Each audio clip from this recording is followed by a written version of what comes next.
सद्गुरु माता सविंद्र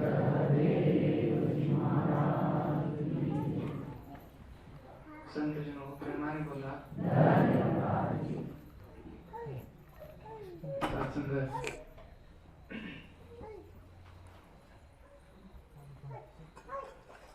आज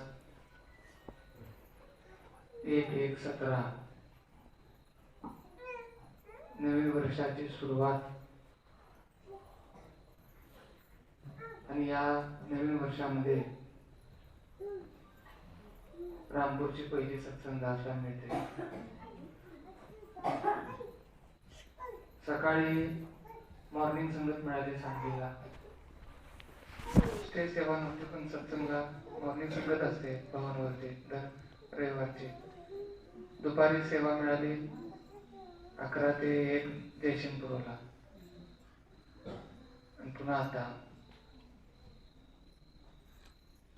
सासंगजी तसं पाहिलं ना तर एक भक्तासाठी 1 तारीख काय 16 काय 17 काय.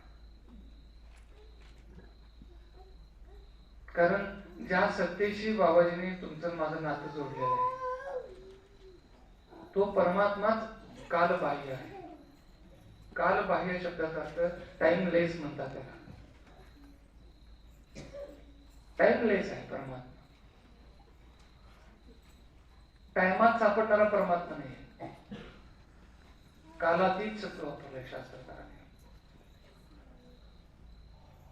तुमच्या माझ्या जन्माची वेळ पिंडाची वेळ माहिती आहे. जन्म त्या पिंडाचा जो जन्म झाला त्याची बर्थडे डेट त्याला जन्मदिवस आपण म्हणतो. शास्त्राची प्रकृतीची निर्मिती ज्या दिवशी झाली तिचा आपण वाढदिवस करतो. पण आतलं जे चैतन्य आहे त्याच्यामुळे ही प्रकृती कार्यरत आहे. तिकडं माणसाचं किती दुर्लक्ष आहे.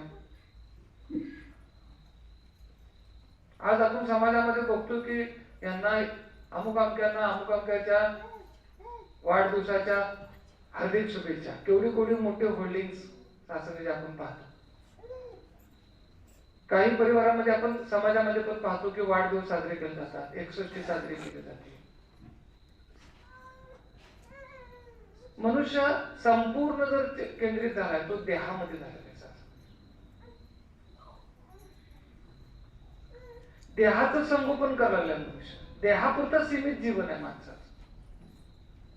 देह ज्या सत्तेनं चाललाय त्या सत्तेशी तादात्म्य नाही. त्या सत्तेची ओळख पण नाही.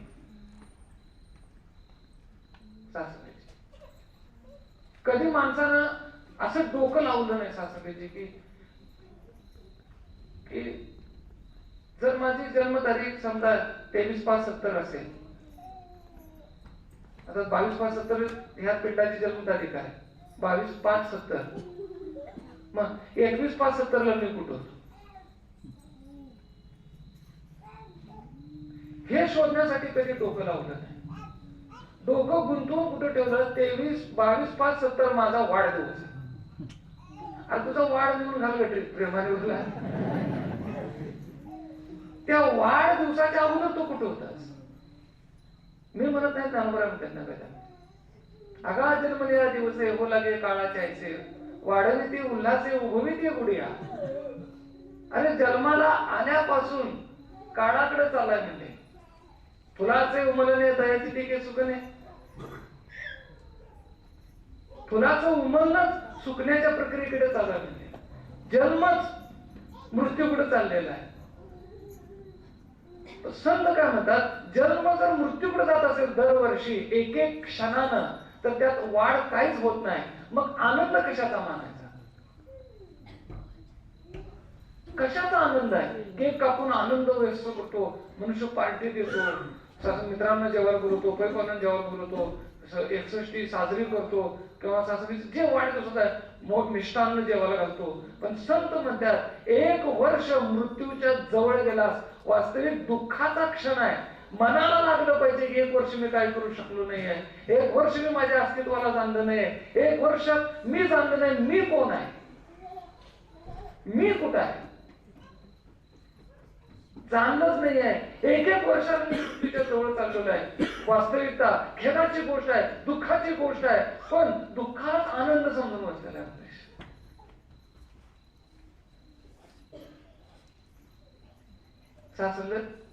म्हणून सद्गुरूची गरज आहे. कालातीत आत्मा शास्त्रजी शास्त्र न जायते मृते वा कदाचिन न भूतो भविता भान विराजनित शाश्वत पुराणो न हन्यते हन्यमाने शरीरे. गीतेतला श्लोक आहे. न जायते मृते वा कदाचिन नाही, न भूतवा भविता वाहन भूया. अर्जुना मी जन्मत नाही, आत्मा जन्मत नाही, न जायते जन्मत नाही, न म्रियते मरत नाही. न जायते मृते वा कदाचिन नाही, कदापि जन्मत नाही, मरत नाही. न जायते मृते वा कदाचिन न भूतवा भविता वाहन भूया. आता हे पुढे नसणार नाही असं नाही, पुढे आहे आता नाही असं नाही. मी निरंतर शाश्वत आहे, अनंत अपार सदैव आहे, सदैव आहे. मी नाही असा काळच नाही कोणता. फक्त पिंडाच्या जन्माला मी माझा जन्म मानून बसलो आहे. इथं मी अडकलोय आणि इथून सोडवणारा सद्गुरूची दुसरा कोण. लक्षात घ्या का सद्गुरूची गरज आहे. सासंगत किती धनवान गुणवान बलवान सत्तावान तुम्ही असा, आत्मा 84 लाख युनिटून तुमची भटकंती तुम्ही सोडवू शकत नाही. किती धन दौलत देतो म्हटलं तर कुणाचा सुटला नाही आजपर्यंत. सद्गुरूच्या चरणावर ब्रह्मज्ञानाच्या अधिष्ठानानं सद्गुरूने दिलेल्या साधन करूनच आपल्या स्वरूपाला जाणता येते. अन्य कोणत्याही, आता मगाच गीत म्हणलं मानव प्राण्या काय म्हणलं, उलट म्हणले. उलट म्हणजे काय, उलटा हो काय. उलट शब्दाचा अर्थ उगमाकडे चल. तुझा उगम कोण आहे बघ. आता कृष्णाचा उगम कुठं आहे, महाबळेश्वर. मग उगमाला नदी एवढी मोठी आहे का. उगम केवढा असतो, एक धार असते महाराज, एक धार नुसती सुरुवातीची. विचार करा, मुलं किल्ल्यावरती करायला करतात ना तेवढी धार. उगम सूक्ष्मच असतो काय लक्षात ठेवा. विस्तार वाढतो, प्रेमाने बोला.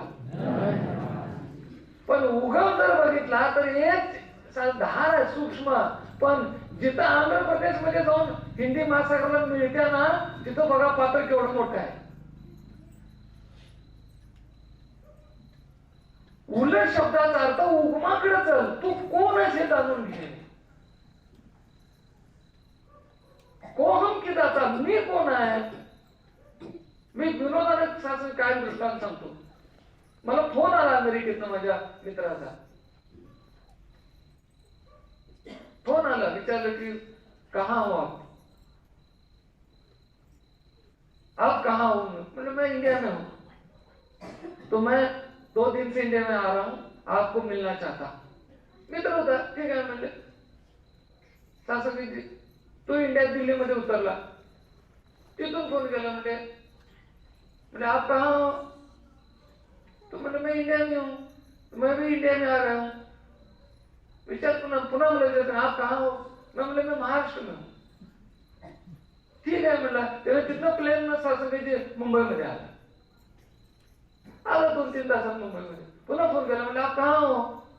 मैं महाराष्ट्र में हूँ. मैं भी महाराष्ट्र में हूँ, मुंबई में हूँ, बॉम्बे में हूँ. आप कहाँ हो. मैं सांगली में हूँ.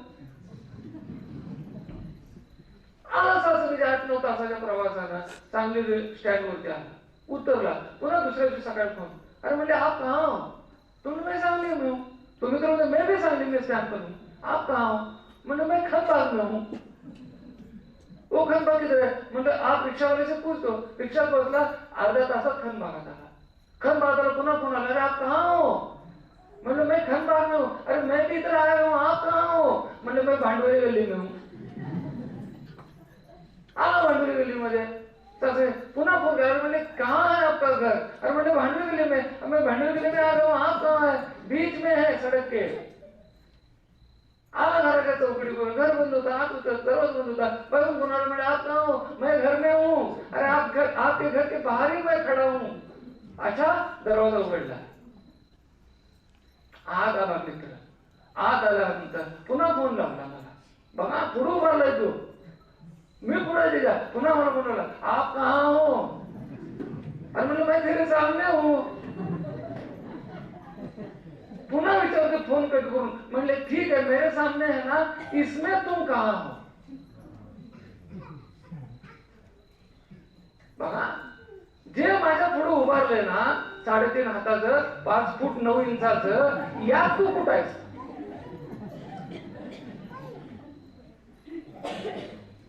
कळते का? बघा विचार करा, जर झूम केला ना त्याचा प्रश्न करेक्ट आहे. जे 5 फूट 9 इंचाचं जे उभारलेलं रूप आहे ना, शरीर आहे ना तुझं, मला सांग म्हणला यात तू कुठं आहेस?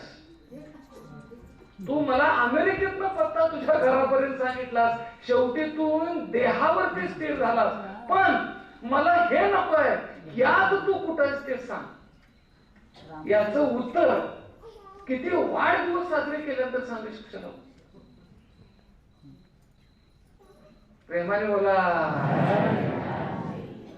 किती केक, किती हजारचा केक कापून किती लोकांना जेवण घालणाऱ्यामध्ये जर एकाने विचारलं समजा तुमचा वाढदिवस मी आलो बघा, जेवण लय चांगलं झालंय, केक पण खाल्ला, पण तुम्ही कुठायचा हो? त्याला एक कापसूला मी कुठं आहे? काय टाकून आलाय का म्हणून त्याला म्हणतात, पण त्याचं उत्तर करेक्ट आहे. हो, तो ब्रह्मज्ञानी असणार असं विचारणारा.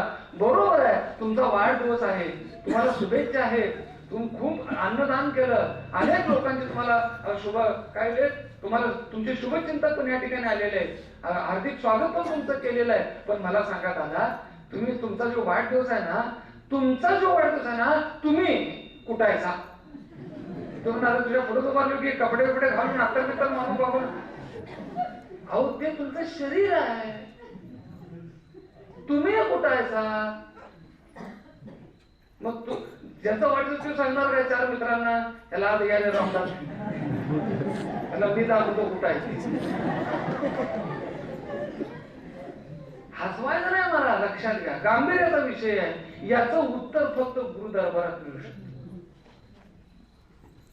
सोहम माझे नाव, ब्रह्मपुरी आलो, जगे विस्तारलो, माझा मीच बारे. कोण विस्तारलं? मीच विस्तारलं. कुठं आहे मी? कोणता मी आहे? एक युगोचा मी आहे. कसा एक मी कसा आहे? मी आहे म्हणून वाचलास, अरे माझ्या अन्नावर जगतोयस, मी म्हणून तुला का बसतोय? प्रेमाने बोला. मी नसतो ना, मी याला असता. एक मी आहे जो मलिन मी आहे. लक्षात घ्या, मलिन आहे. एक मी आहे, शुद्ध आहे. लक्षात घ्या, जो शुद्धाशी जुडलेला आहे तो संत आहे, आणि मलिनीशी जुडलेला आहे तो जीव आहे. त्या मलिनातून काढून शुद्धाशी जो जोडतो तो सद्गुरू आहे. कळतं का लंगर झाल्यावर कळत? बघा ना, केवढे काय कृपा केल्या सद्गुरूंनी. ज्या ठिकाणी तुम्ही मी आहोत ना, सहज महात्मा बोलून गेले हो. अशी सिस्टीम मी कुठं बघितल्यानंतर आपल्या आपले ताट धुत्या, रांगण बसत्या, दांगा फसाद करत नाही. चुकून कुणी जरी मुद्दामन जरी पाय मारला, मुद्दामन, लगेच तो महात्मा म्हणतो महाराज चरण लागले बघा, धन्य झालं. आणि बाजारात समजा चुकून लात लागली, डोळं फुटलं काय तुझं, एक काम तुला अजून बाजारात चालता येत नाही तर घरात कशाला आला? तिथं चुकून लागलेला आहे, तिथं जाणून बुजून मारा. पुढचं म्हणते महाराज असं दे, चरण तुमचे चरण लागावे, खरंच माझं भाग्य चरण जोडी लागली. कोणत्या मीशी तुम्हाला जोडलंय हो बाबाजीने? शुद्ध मीशी जोडलेला आहे. मग जो शुद्ध मीशी जोडलाय ना, त्याला 1 तारीख पण नाही. कसं कसली 1 तारीख घेऊन बसलाय? किती 1 तारखा आल्या असती? 84 लाख युनिट जानेवारी किती वेळा आला असेल?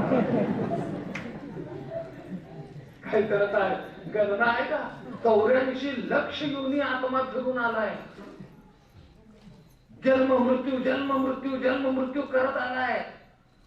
खोड टाकत आलाय. अनेक देह बदलत आलाय. कपडे फाटके जसं बदलतोय, जुनी झाली टाकतोय. वासाची जीर्णाने येतावी हाय गीतेनं सांगितलं. अनेक जन्म आत्मा सासंगती हे पिंड बदलत आलेला आहे. अनंत जन्माचा प्रवास आहे जीवात्म्याचा. मनुष्य योनीत आला, मनुष्य देह धारण केला, मग कॅलेंडर कळायला लागलं. मग कळा लागलं 1 जानेवारी 2 जानेवारी 3 जानेवारी कॅलेंडर कळा लागलं. तेव्हापासून वाढदिवस कळा लागला. म्हशी पुढे नेऊन कॅलेंडर लावा की. कधी येत झालंय बघ बाई. काय कळते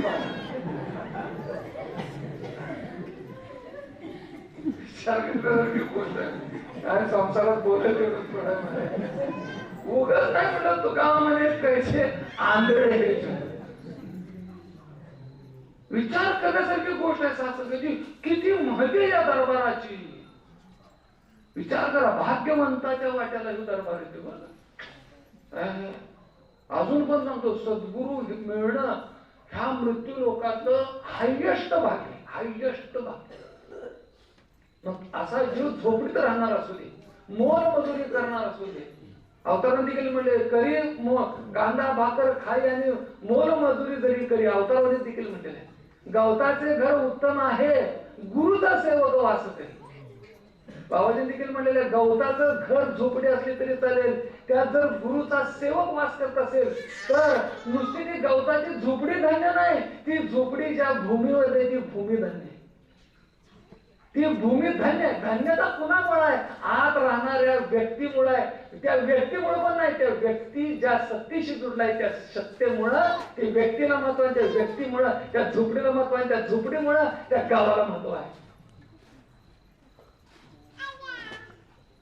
म्हणून अशा सत्तेशी अशी एक सत्ता आहे जी कालातीत आहे. विचार करा, शब्दातीत आहे, जन्म मृत्यूच्या पलीकडचे आहे. स्त्री नाही, पुरुष नाही, नपुसक नाही, अशी सत्ता, असा ईश्वर सर्व शक्तिमान आहे. किती शक्तिमान आहे? स्टीफन हॉकिन्स सांगतात 1 आकड्यावरती 27 शून्य द्यायचे. किती हजार झाले, किती अब्ज टन झालं? 27 शून्य. 1 आकड्यावर 27 शून्य दिल्यानंतर जेवढा आकडा होतोय तेवढं पृथ्वीचं वजन. अहो 9 टनाच्या 2 ट्रॉल्या वडायला 60 HP चा महिंद्रा लावावा लागतोय महाराज. ते पण जाग्यावर चाक जरा ट्रॅक्टर असं तर पुढे ट्रॅक्टर त्याला काढण्या बांधून 2 ट्रॅक्टर ओढून ट्रॉल्यावर काढायला लागतात. 9 टनाच्या 2. जरा ट्रॅक्टर असं तर 2 ट्रॅक्टर लागतात. मग 27 शून्यच्या एकावरती त्या पृथ्वीचं किती टन वजन असेल? ह्यो फिरवायला केवढा मोठा ट्रॅक्टर असेल महाराज. बरं हे फिरत नाही म्हणावं तर मग दिवस रात्र कसा होतोय? पृथ्वी स्वतःभोवती फिरून सूर्याभोवती फिरत्या. पण नुसती फिरत्या किती वर्षाला फिरत्या माहित नाही. कशी फिरत्या? तिला घालून दिलेल्या कक्षेत फिरत्या. कधी धडकल्या का? माणूस किती धडकते? एका गाडीवर दिलत मग धडकशील बघ. काय त्यानं भरपूर धडकला असणार आहे. त्याचा इमा संपला असणार आहे गाडीचा.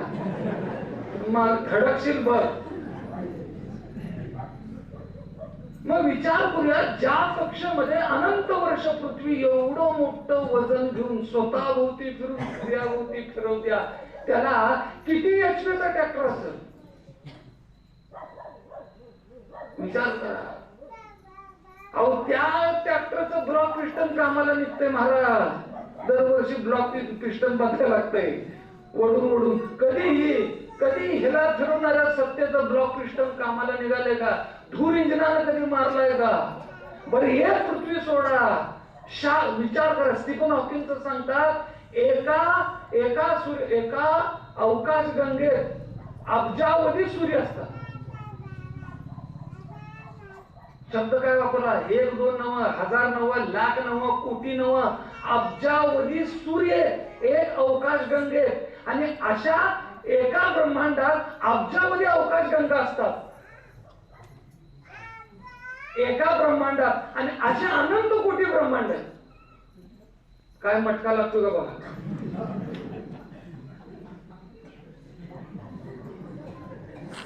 पाक बुद्धी सप्पय होऊन जाते मनात. 1 तारीख पण कळायची बंद होती. वाढदिवस गायब. विचारच केला नाही हो. देहाच्या पलीकडचा विचारच नाही हो. नुसतं कातड्यात गुंतले. कातड्याचा विचार पलीकडं कुठं आहे?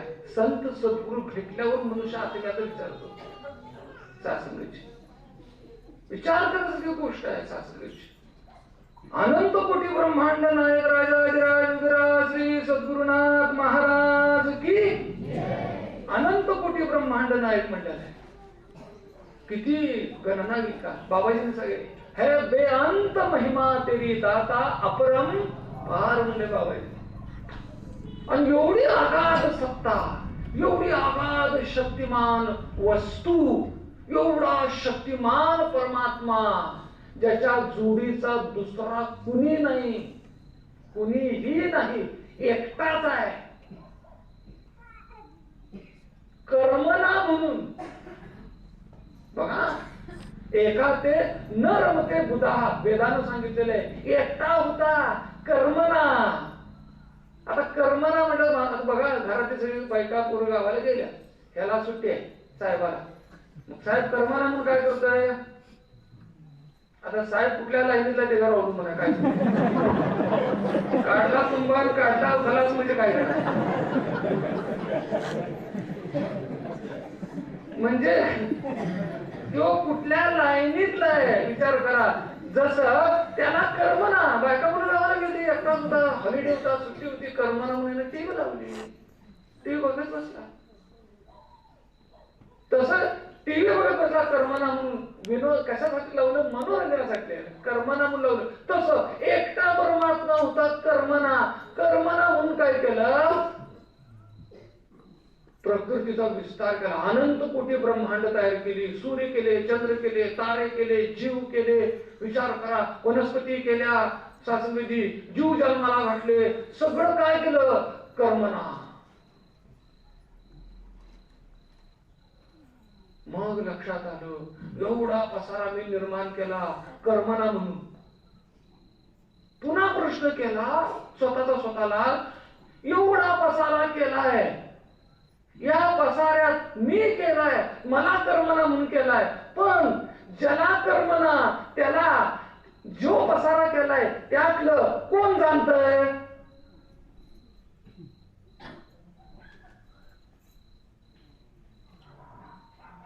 मग परमात्म्याला प्रश्न स्वतःला केला. एवढा मी विस्तार केलाय, पण यात एकही मला जाणत नाही. मग करून काय फायदा? मग लक्षात आलं एवढं जे केलंय ते सगळं अपूर्ण आहे.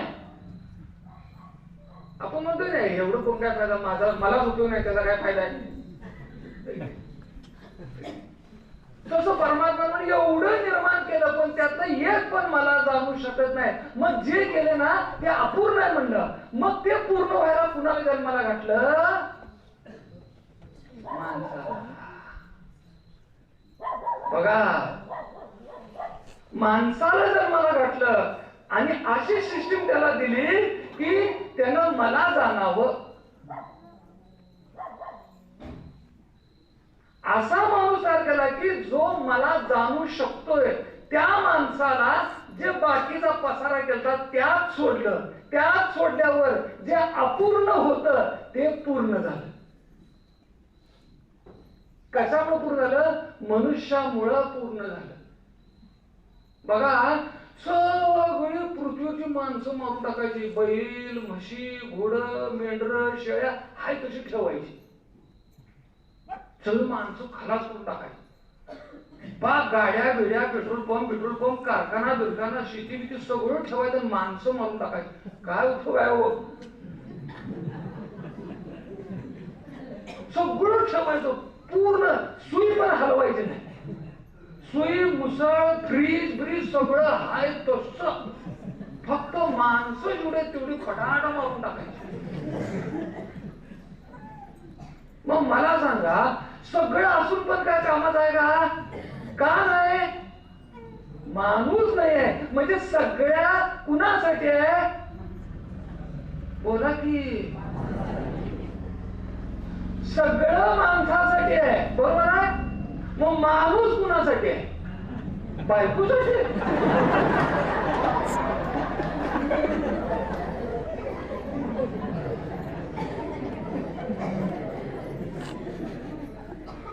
सगळं जर माणसासाठी असेल एवढा प्रपंच, माणूस कुणासाठी आहे? माणूस ह्याच्यासाठी. ह्याला माणूस स्वतःसाठी निर्माण केलेला आहे. मग ह्याच्या नादाला जो लागतोय त्याच्यावरून ह्यो जीव ओवाळून टाकतोय, तुमच्यावरून टाकलाय. कारण का? तुम्ही ह्याच्या नादाला लागलायचा, म्हणून तुम्ही श्रेष्ठ आहे. म्हणून आपलं आपलं ताट उचलते आणि कुणाला धडकत नाही. केवढं मोठं उत्तर आहे होईल. म्हणून तुमचं असणं, तुमचं बसणं समाजाला आवडत नाही. तुमचा संघ करावा असा वाटतो. बघा ना, तुमच्यासारखा कार्यक्रम व्हावा असा वाटतो. तुमचा का संघ समाजाला आवडतो? एवढ्यासाठी आवडतो, तुम्ही देवाच्या आत आणि देव तुमचा. देव माझा, मी बायकोचा, आणि हीच माझी सत्यवाचा. असं अभंग नाही. देव माझा, मी देवाचा, हीच माझी सत्यवाचा.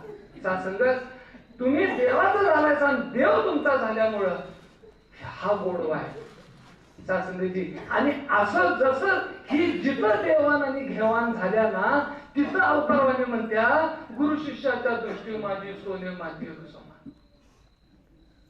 बघा, हिथं जिथं नातं जोडलंय तिथं परिणाम काय आहे?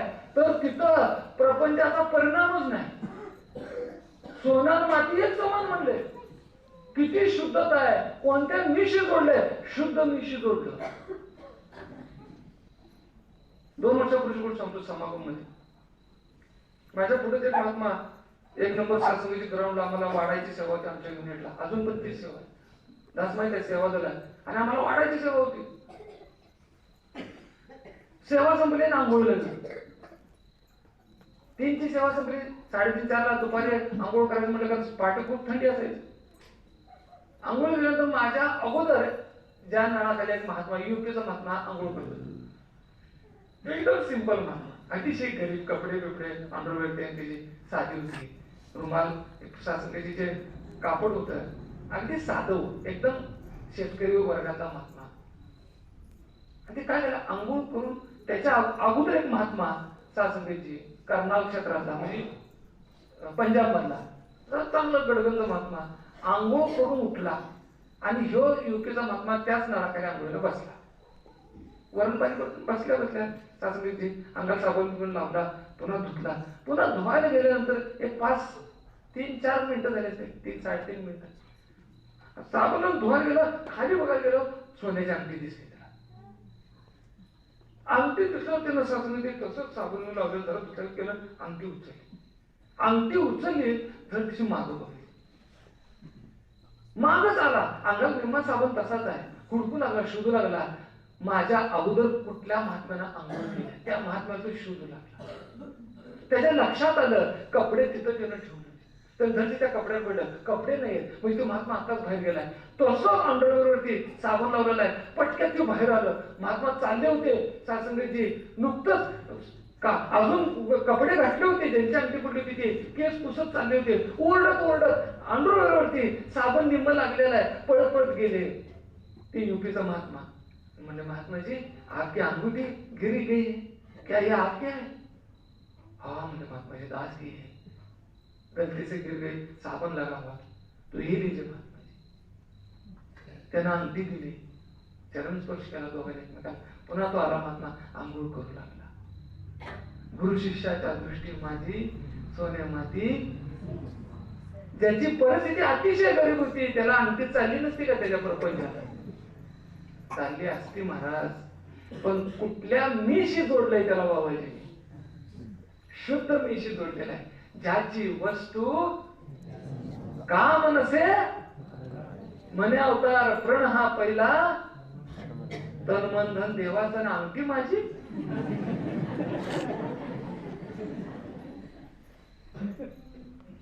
सासंगत कसं जोडलेलं आहे विचार करा. आणि बाजारात 1 रुपया पडू दे, जर बघितला कोणी हळूच खिशातून रुमाल काढते तिथे का उभं तिथं उभा राहायचं रुमाला पैसे. मग पोरगा असते, पोरग नातो असते, ते म्हणते आजोबा चला घरला, तुझा घरला. मग बसल्याच करायचा, हळूच रुमाल करायचा, 1 रुपया प्रेमाने बोला. समाजात 1 रुपया सोडला जात नाही आणि गुरु दरबारात अंगठी दिली जाते. कुणामुळे? कशाशी जुडलंय?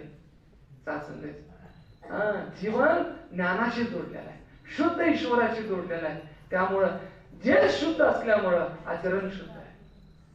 आणि हे शुद्ध आहे, हे कुठं आहे? आत बाहेर व्यापून आहे. ते जन्मत नाही, त्याला कॅलेंडर नाही, त्याला कॅलेंडरच नाही त्याला. आणि त्याला हार्दिक शुभेच्छा कशा द्यायच्या? का? अहो ते मुळातच शुद्ध आहे, मुळातच आनंद स्वरूप आहे. त्याला दुःख स्वप्नात पण माहित नाही. आत्म्याला दुःख नाही, दुःख देहाला आहे, दुःख जीव दशेला आहे. लक्षात घ्या, आत्मदशेला दुःख नाही. 2 भाऊ होते, एक होता बोरुलेला राहत होता आणि एक गावाकडे होता नेपाळी. 10 वर्ष तो आला नाही मुंबईचा आणि धाकटा गावात होता, शेती बिती बघत होता. आणि चांगलं ऊस बीज गेला, चांगलं पैसे आले, 17-80 लाख रुपये आले, कोटी रुपये आले, धाकट्याकडेच होते. आता तो मुंबईला 10 वर्ष गावाकडे आला नाही. आणि काय वाटलं म्हणलं, जो म्हणला गावाकडे न सांगता. धाकट्याला कळून पण गावाकडे आला तर बघतोय तर काय, बरोबर वाड्यापाशी आला. वाडा पेटला होता, वाडा पेटला लागला, हंबाड म्हणला, अरे म्हणला रम्या, अरे म्हणलं आपला वाडा पेटला. तो लक्ष्मण होता धाकट्या म्हणून. दादा म्हणलं तू कधी आलाय? अरे मी कधी आलोय? पेटो म्हणलं, पेटू दे म्हणलं, वाडा पेटला म्हणलं आपला. तू थंड कसा आहे म्हणला, बारक्याला म्हणतोय. अरे दादा म्हणला काय काळजी करतोय, मी कालच वाडा ऐकलाय म्हणला, खाली 10 गुंठ घेतले, तिथं तुला मला बकरा वाचायचा आहे, मग पेटू दे म्हणला.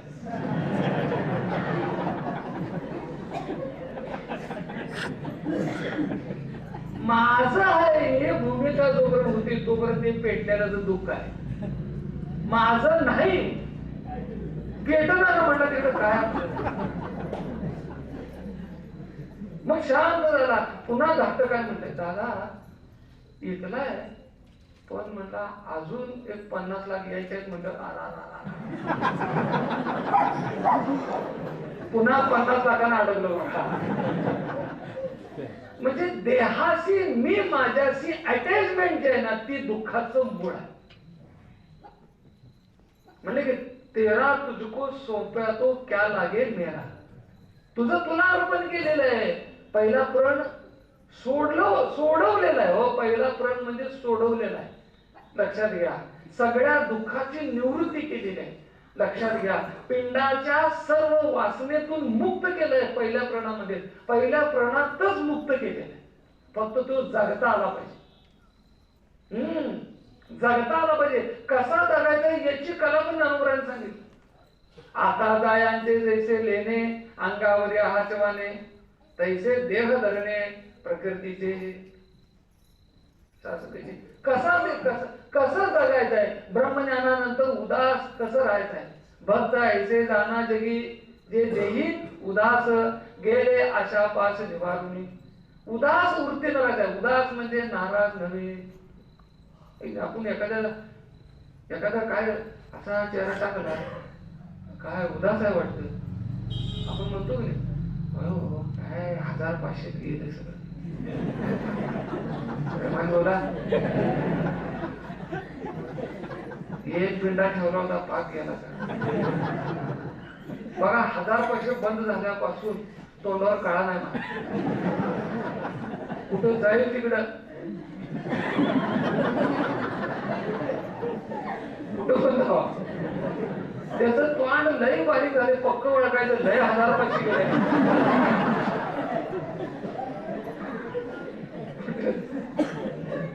आणि ज्यानं 1500 ठेवलं तर ते कुंटू महाराज काय रोज सत्संगाला जाते, महाराज 10 रुपये चरणावर सेवा करतोय का, काय 2000ची नोट आहे माझ्याकडे, 1500 नाही.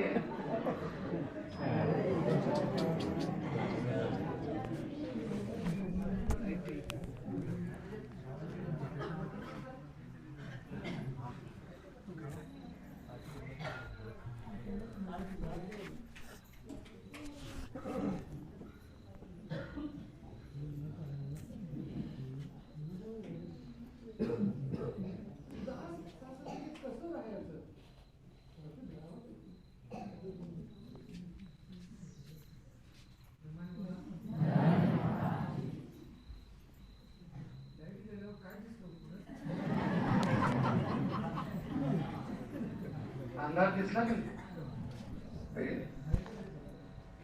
आता मला एक सांगा, प्रेमाने बोला, कुठली पण वस्तू दिसायला प्रकाश लागतोय का नाही? मग अंधार कसा दिसला जेव्हा लाईट नव्हती? प्रेमाने बोला, अंधार कुठल्या प्रकाशानं बघितला?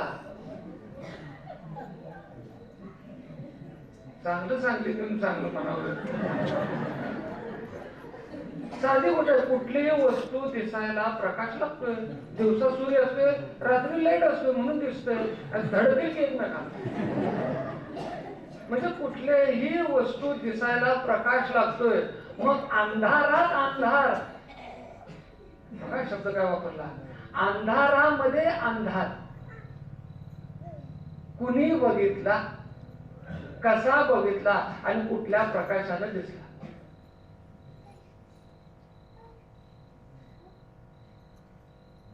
कळायचं बंद होते, होय, आणि कळायचं बंद व्हायला पाहिजे. जोपर्यंत कळतंय भक्तीत कामाच नाही ते. कळायचं बंद व्हायला झालं, भक्तीत सुरुवात.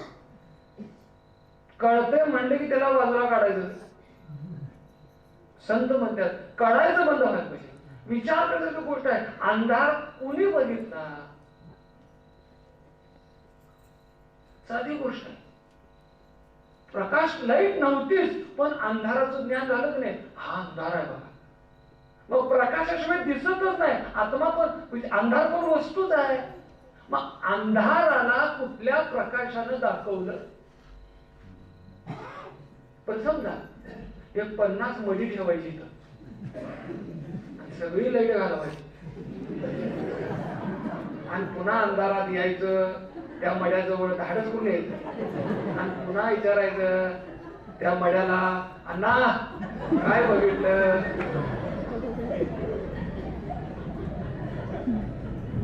काय अण्णा बोलल का? मुळात विचारायला जाणार नाही. विचारायला मड्याला अंधार का कळत नाही? अंधाराचं ज्ञान करून देणारा मड्यात नाही. इथं आत्मतत्वानं अंधार पाहिला, अंधाराचं ज्ञान आत्मतत्वाला झालं. ज्या आत्मतत्वाला प्रकाशाची गरज नाही आहे. कोणताही पदार्थ जाणायला डोळ्याला प्रकाशाची गरज आहे, आत्म्याला नाही आहे. आणि जे ज्ञान होते पदार्थाचं ते डोळ्याला होत नाही. डोळ्याच्या पाठीमागं जी वस्तू आहे ज्याच्यामुळं डोळा असा होतोय, ज्याच्यामुळं डोळा कार्यरत आहे त्या वस्तूमुळं, त्या जाणीवेमुळं, त्या आत्मतत्वामुळं डोळ्याला दिसतंय. डोळ्याला नुसतं जर डोळ्याला दिसलं असतं तर मड्यावर बायको पडून म्हणत्या, अहो एकदा तरी बघा किंवा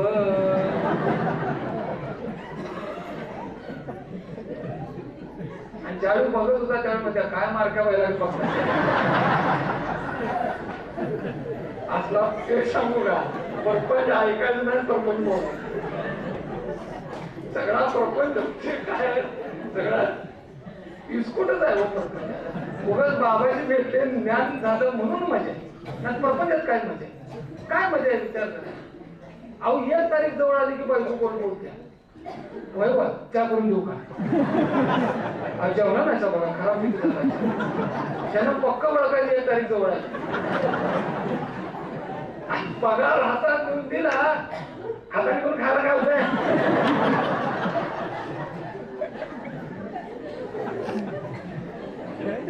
विरोधाभास अशुद्ध विषय जुडलेलं जीवन आहे. लक्षात घ्या. हसवायचं नाही मला. अशुद्ध विषय जे जीवन जुडलंय ना तिथं द्वैत आहे, वाद आहे, स्वार्थ आहे.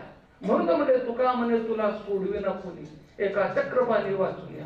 हे बाबाजी सांगतात गेला समय येईना हाती अनुताप होईलांती निरोप येता यमदूताचा नैव तुझे भरून येते इष्ट मित्र जे असती सारे तुझ्या कामी ना येते सगळे संबंधी आणि सोय रे तुला सोडवू ना शकती सद्गुरु येईल अंती कामी आणि कशाचे काम नव्हे अवतार लेख मागे गुरु भक्ताला यमधर्माचे ते काम.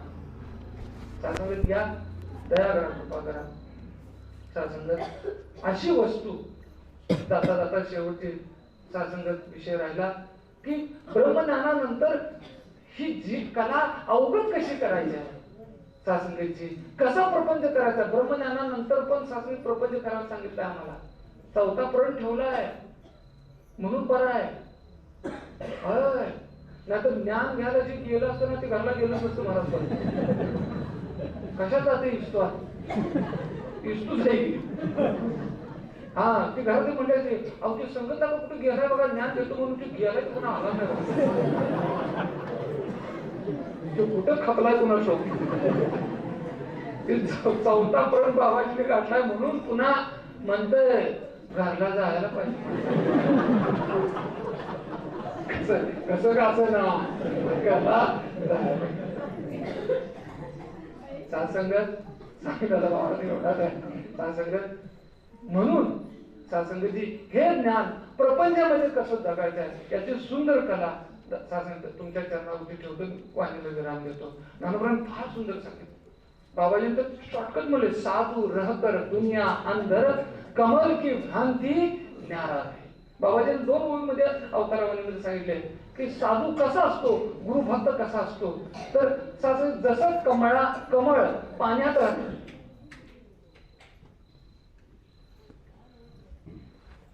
जसं कमळ सासंगती पाण्यामध्ये राहतं पण पाण्यात राहून किती वर्ष त्याचं पान पाण्यात ठेवा पाण्यात जरी तुम्ही घातलाचा वर काढलाचा पुन्हा कसं असते निर्लेप असते. सासंगती ब्रह्मज्ञानानंतर तसं प्रपंचात राहिलं सांगते. बघा ही कला बरं का सासंगतीची. ही अध्यात्माची भक्तीची पूर्ण पुरुषाची कला आहे. संतत्वाची कला आहे निर्लेप राहणं. तर ज्ञानोबर प्रमाण दिलं सासंगतीची जसं एक लेख गरीब श्रीमंत घराण्यात दिली होती पण नंतर अंगलट बाजू आली शेती विकायला लागली काही ते सगळं गेलं आणि सगळं ऐकलं आणि एक खोपाट मारून 1 गुंठ्यात राहू लागले नवऱ्याला घेऊन दुसऱ्या कामाला जाऊन सगळं अंगावरचं दागिने ऐकलं 2 शिंपल्या फक्त गळ्यात राहिले. सगळं गेलं. 2 अंगावर एक अंगावर चिंदा एक पेटीत एक काठीला. आणि झालं कसं धाकट्या बहिणीचं लगीन ठरलं. दृष्टांत दिला ज्ञानोबर. मग बाप आला अहो म्हणजे आता देताना तू चांगलं होतं म्हणजे आता तुझ्या नशिबान सगळं असं झालं म्हणजे काय करायचं. धाकटीचं म्हणले लग्न ठरलंय तुला माहित आहे चांगलं घराणं मिळालं म्हणले श्रीमंत आहेत लोक म्हणले आणि आता म्हणजे मोठा कार्यक्रम होणार आहे म्हणले पण येताना म्हणले जरा टापटीप मध्ये ये बाई म्हणजे. बाप सांगतोय लेकीला विचार करा, कलियुगाचं प्रेम संपलेलं आहे, भाव नाही आहे, औपचारिकता आहे. लक्षात घ्या, औपचारिकता आहे. पूर्वी राखी केवढी मोठी होती, वाट्या अशी राखी असायची, प्रेम पण तेवढं मोठं असायचं. आता मायक्रोस्कोप राखी बघायला लागते. का दादा तुला जमते का बघ, नाही तर ह्या वर्षी राहू दे यायचं, मी तुला व्हॉट्सअपवरच राखी पाठवते. मग तो पण म्हणतोय असं कर, मी तुला व्हॉट्सअपवरच 100 रुपये पाठवतो फोटो काढून. आणि पूर्वी कसं असायचं, राखी 1 महिना अगोदर राहत राखी पडलं सासं पत्र पाठव, दादा पाखरातच मी तुझी वाट बघते बरं का, पत्र मिळालं दादा तुझे बरं. काय प्रेम होतं सास, पाखरातच तुझी मी वाट बघते बरं का, दादा तुला काय आवडतं ना ते मला पत्रानं कळव बरं का, त्या दिवशी मी तुझा आवडीचा पदार्थ करणार बरं का दादा. मग ते म्हणतोय आईला, अगं आईला म्हणतो, आई आकाश पत्र आलेलं, मला जायला पाहिजे बरं का, मला एकटीच म्हणायला, मला फोन आहे का दुसऱ्या. मग सासू तो त्यावेळी काय फोन बिन मोबाईलवर नव्हते हो. मग राखी पौर्णिमे दिवशी लवकर उठून पहाटे त्याला आवडणारे पदार्थ करायचे, त्याला पुरणपोळी करायची, डाळ घालायची, गुळ सासू पुरण बनवायचं, पोळ्या बनवायच्या, सासू त्याची दूध असं तर बासुंदी श्रीखंड बनवायचं. आज माझा बघा भाऊ येणार आहे बघा, राखी पौर्णिमा आहे ना, आज माझा दादा येणार आहे बरं का, माझा दादा माझ्या लग्नात लई रडला होता हो, माझं लग्न झाल्यानंतर. सासरीचे हे शब्द होते, सासरीची माया सगळी गेल्या प्रपंचामध्ये, सगळी माया गेलेली सासरीची. आणि मग ही कावरा बावरा जीव व्हायचा, एसटी आली ना बघायची, आता दादा येईल मग दादा येईल, सारखं लक्ष कुठं चौकटीकडे. नवरा म्हणा लागत काय बाबूला लागत का, नाही हो माझा भाऊ येणार आहे बघा. मग तो आल्यास दिसला ना तर त्याची भाकरीचा तुकडा घेऊन जायचे, लिंब लोण करायचे सासंदेशी. आणि आज आला सासंदेची कडकडून दादाला मिठी मारे, दादा आई कशी आहे, काका काळजी करू नकोस, सगळी चांगली आहेत, मुलं बाळ सगळी चांगली आहेत, दादा आता एक दिवस तू राहायचं बरं का, लगेच जायचं नाही. मग सासंदेची राखी बांधायची. मग सासंदेची मग त्यानं येताना एखादं सासंदेची साडी आणलेली असायची, मग हिनं म्हणायचं, दादा मला आया माहेर काय पण आणू नकोस बघ, पण दरवर्षी घेत जा.